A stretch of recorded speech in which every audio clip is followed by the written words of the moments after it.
Da da da da da da da da da da da. Hey! Hello, I'm Ellen. And I'm Georgia. And we are the ones that roll. Welcome to our podcast where we discuss disability and more. When we're not busy eating popcorn and watching High School Musical. Because we never do that. Much. Today we wanted to talk about Strictly Come Dancing and the inclusion of disability this year. Woo! Strictly Come Dancing fans will be aware that Johnny Peacock, the paralympian, is competing this year. And we wanted to discuss, because more representation is always good. Yeah, and this is a different kind of representation to the average disability representation because it's not glamorising disability, it's not stereotyping disability, it's just there, which is what we always wanted. Yeah, and we've talked about the Paralympics before. Well, actually not on this podcast. Last year when I had to do a podcast for university, we did it on disability in the media and we talked about the Paralympics as representation. I will try and find all the footage and re-edit it for this channel if you're interested, so keep an eye out for that. But basically what we said was that we weren't that keen on the Paralympics as being representation of disability. But this, we feel, is something different because it's not, the disability isn't the focus. Yeah, it's just the inclusion of the whole point of disability representation is not to represent whether disability is good or bad, it's to just have disability there. Equally. Yeah. And that's something we appreciate because the way they've done it on Strictly this year has been really good. Because I was expecting a lot of those behind the scenes bits in rehearsals with all his leg out and everything. Yeah, to be focused on like, oh, it's really hard having only one leg, which I don't know, it might be. I have two legs, I don't know. But instead it's just been Johnny Peacock talking about dancing. Yeah, they've said you're a Paralympian, as they do with, Alexandra Burke, you're a singer. Yeah. They've not said, because now you've got a disability, so how does your disability cause you problems, and how do you think disability is going to help you get through this competition, Yeah. So that's good. Yeah. Week 2 of Strictly, he danced. Well, week 1 he had trousers on, didn't he? Yeah. Week 2 he danced. Was he wearing shorts? And he had a blade. What I liked about the disability participation in Strictly is that Strictly is heavily a dancing, active, moving show, isn't it? Do you know what I mean?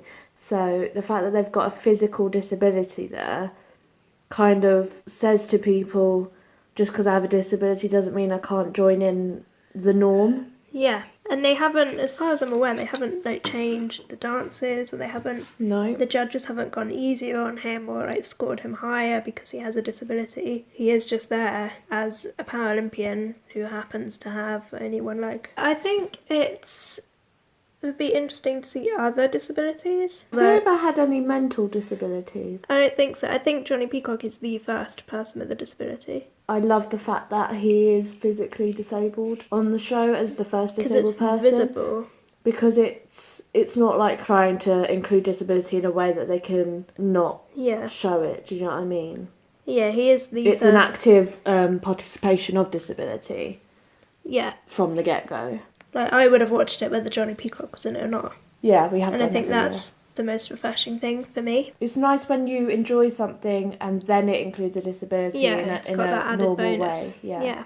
Rather than you have it feeling like you should watch something because, they're letting disability be a thing. Yeah. It's a mainly able-bodied show. Well, that's just the nature of the show, isn't it, really? Yeah. That's why I find it so amazing that they've managed to incorporate disability in a more normal way. If they incorporated the disability in a kind of disability is here, screaming disability. Look at this. Look, he is the first disabled person, but none of the advertising from Strictly Come Dancing has been about the fact that he has a disability. It's when there have been articles written, they've mentioned that, but Strictly Come Dancing as a thing haven't mentioned the fact that he has a disability. The advertisements up to the partnership show, which is 2 weeks before they actually start dancing. Yeah. None of that looked at him as disabled. Yeah, we want disability to just be there and not be a huge deal. Yeah, well done, the BBC. 2 thumbs up. See, that's what I would look for in Strictly in the future is maybe exploring, because there are professional wheelchair dancers. Yeah, that maybe would they be should really look into getting a professional wheelchair dancer and having disability in a wheelchair, as opposed to, yes, he's physically disabled, but he still somewhat moves in the same sort of way as everyone else.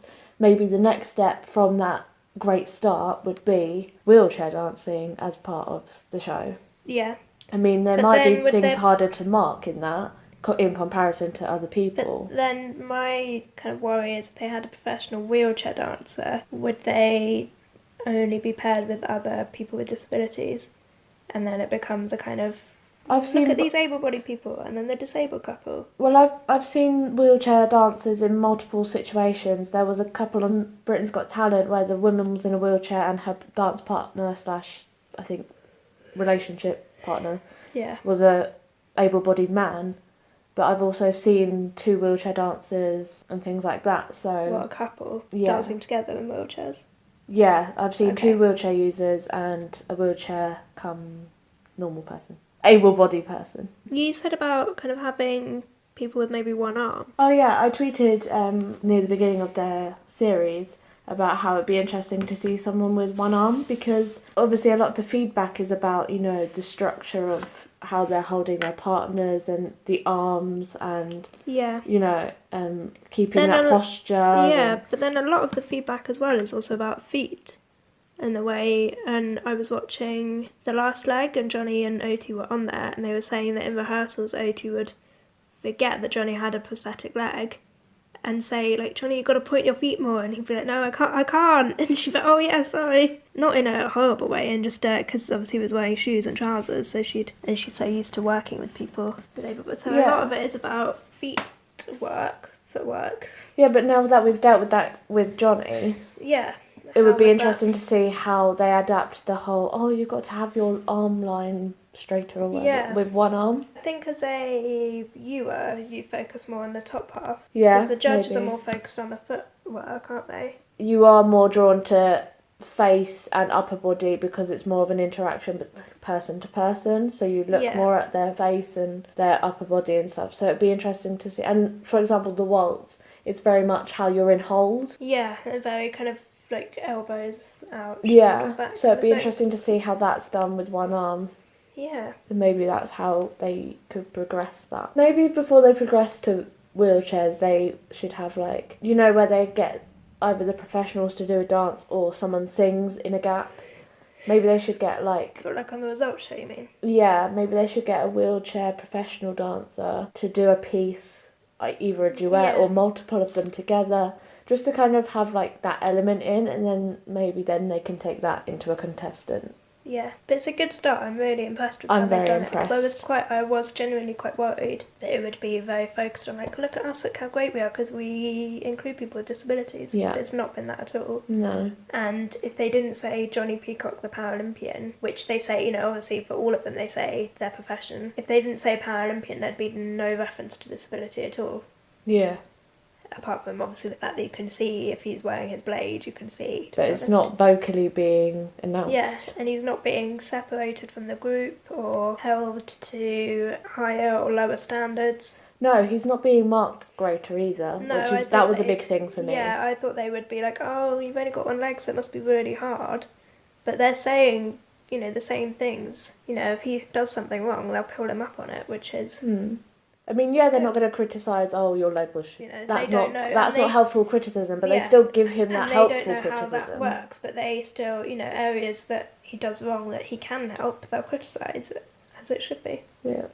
To a degree, it would be nice to see him win, because then it would be a disabled person has naturally achieved something, having not been the best. Because Paralympians, they're trained to be the best they can be and compete in that way, whereas with Johnny Peacock on Strictly... he was not the best dancer at the start, so if he was to win, it would just be like anyone else winning Strictly and having that progression.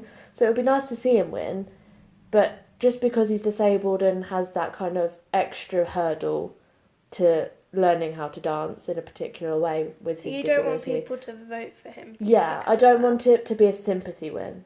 No. And that's still a worry for me. Even though it's been executed well so far, it's still a worry for me that he might win in that sort of way. So I'm not saying I hope he wins, but it would be nice to see him win in a natural way. I really like Johnny Peacock because I watch a lot of the stuff he does on the outside. Yeah, I do like him as a person So I genuinely want him to win, and it would, like, the fact that he has a disability is a bonus. The fact that he is helping to improve the way we see disability and the way disability is represented is a bonus. And if the BBC are listening to this, hire us. Give us a job. Or let us go on Strictly. Thank you for listening to this episode of our podcast. Make sure you subscribe and hit the bell icon so that you get notified every time we do an upload, as we have future podcasts lined up. Be sure to follow us on Twitter @OnesThatRoll and tweet us any thoughts. Also, you can leave a comment in the comment section down below, giving us any feedback or even any ideas of future things that you want us to discuss. See you next time.